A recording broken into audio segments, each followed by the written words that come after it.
I want to say congrats to Knoxville's own Todd Helton, who goes into the Baseball Hall of Fame today. And we've all seen his display at Cooperstown is going to have a Tennessee football helmet in it, which is kind of cool for Vol fans out there. But congratulations to Todd Helton.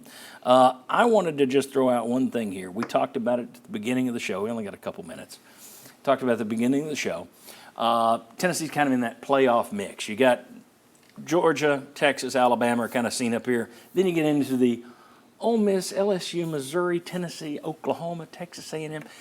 Who's one of these teams going to get in the right mix, and it's going to the gel, everything's going to gel, schedule's going to break the right way.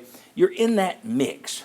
My question is, if you are in the mix, is it a disappointment if you don't make the playoff? Yeah, I think it's a disappointment. That doesn't mean you're firing everyone, but it's okay to be disappointed if you don't make the playoff this year if you're in the mix, I think. Again, it's not where you should not expect to, but you can hope to, and if you don't make it, it's okay to be disappointed at the end of the day as a fan. You and I, as Celtics fans, we lived it all year. It's like, but the Celtics were the favorite, and everybody said, "Well, is it a underachievement? Is it a disappointment if they don't win the whole thing?" It's like, yeah, they're the favorite. Yeah, Tennessee's not the favorite not here. the favorite. I don't know that you should. I know you will be disappointed. I know fans will be disappointed. I don't know that you should be, though, if you're just in the mix. You're saying going in, we need the tumblers to click just the right way. I'll tell you why for Tennessee, I think it's going to be a disappointment if they don't make it because the schedule lines up so well. Because to a lot of people, they're going to be favored in 9 games at least, maybe 10 if they're favored against Alabama at home. And if you don't, that means if you go 9-3 and miss the playoff, you didn't win any of those swing games basically, or you lost one you weren't supposed to. Right. Either way, it's going to be a disappointment. So that's why the schedule. I think is the reason. That's the key. Okay. Losing one you're not supposed to. Yeah. Or how did it happen? Was there something that came down to a coaching decision that didn't work out or blew up in their face?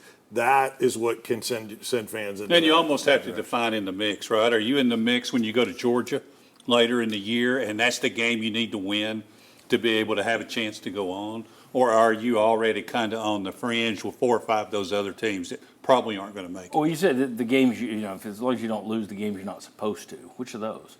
You're supposed to lose to Georgia. You're supposed to lose to Alabama, I suppose. Who else on this list? See, because I look at NC State and Oklahoma. NC State and Oklahoma. And you've got a first-year quarterback. I'm thinking that could be. I wish you played those later in the season. Yeah. But you got them early. I think those could be losses. But I don't know.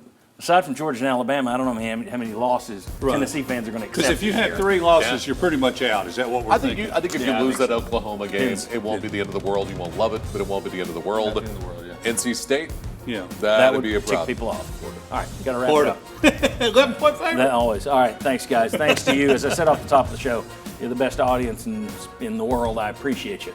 Thank you very much. Get out and see our sponsors. Thank them. See you next Sunday.